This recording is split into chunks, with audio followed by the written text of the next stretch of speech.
आप सबका स्वागत है अमरोजाला.com में। मैं इस समय कोलकाता में हूं और मेरे साथ हैं विवेक अग्निहोत्री जी, जिनके बारे में ये कहा जाता है कि सामाजिक इश्यू पर उनका बहुत बड़ा पकड़ है। और आपने देखा होगा कि कश्मीर फाइल में किस तरह से देश में तहलका मचाया।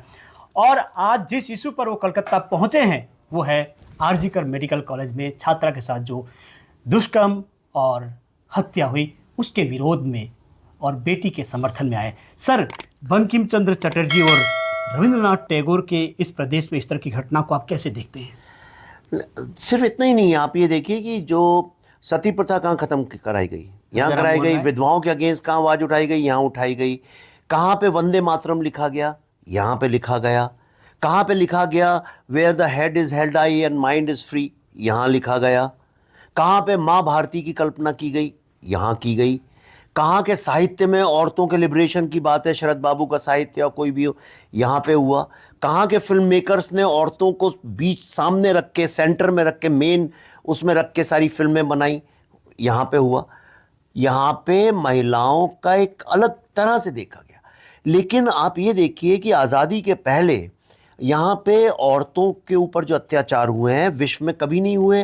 जितने ज़्यादा रेप नोआखली और डायरेक्ट एक्शन डे में कलकत्ता में औरतों के अगेंस्ट हुए, उसके बाद 1971 में बांग्लादेश में हिंदू औरतों के साथ, उतना विश्व के इतिहास में कहीं पे भी नहीं हुआ है।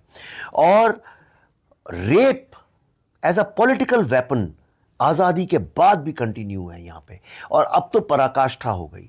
क्योंकि इतना महान भारत की चेतना है, भारत का चिंतन। मैं बोलता हूं हमेशा, भारत का चिंतन अगर पकड़ना है तो आप बंगाल को पकड़िए।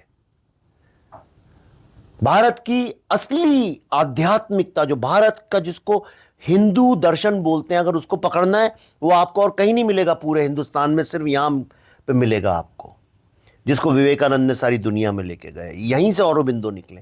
ये बहुत महान लैंड है। ये जैसे जैसे पंजाब में गेहूं बहुत निकल जाता है बैठे बैठे एकदम से, जो उसकी ज़मीन उपजाऊ है, वहाँ पे गेहूं फटता है।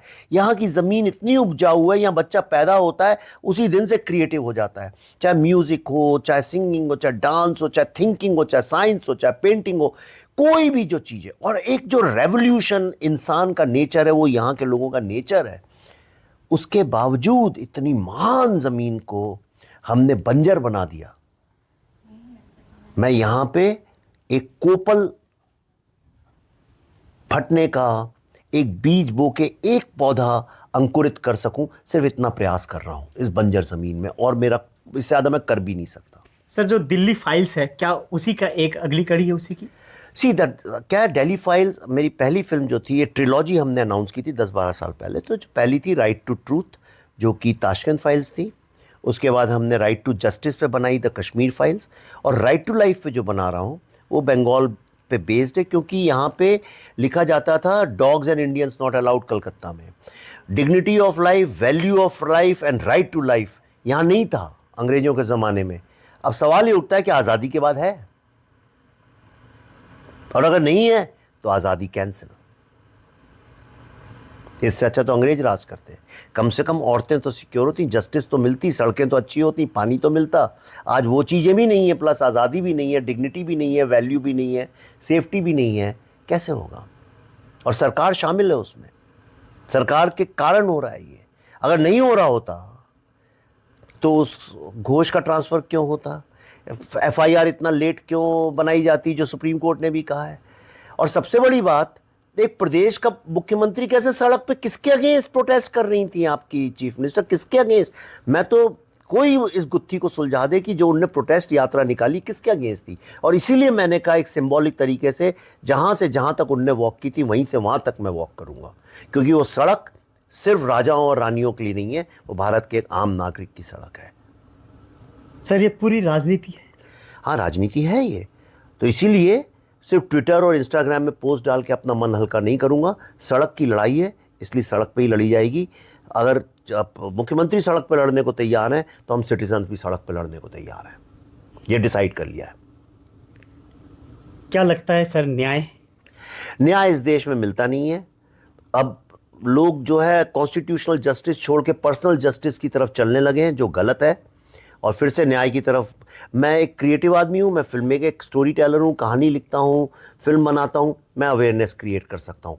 और इतना तो तय है कि मैं कोई कसर नहीं छोड़ता हूँ जब एक विषय में घुसता हूँ उसकी अवेयरनेस क्रिएट करने में। मैं इस इशू की भी जान लगा के कर रहा हूँ और कर ही रहा हूँ। आप बैठे हैं, इसका मतलब अवेयरनेस क्रिएट हो ही रही है। तो ये थे विवेक, जो कि बता रहे थे कि सड़क की लड़ाई सड़क में लड़ी जाएगी, और उसलिए वो इतनी दूर चलकर सड़क की लड़ाई सड़क पर लड़ने के लिए आए। बहुत बहुत धन्यवाद सर। Thank you. अगर आप ये वीडियो YouTube पर देख रहे हैं तो हमारे चैनल को सब्सक्राइब करें और बेल आइकन को दबाना ना भूलें। अगर आप Facebook पर ये वीडियो देख रहे हैं तो हमारे पेज को लाइक करें।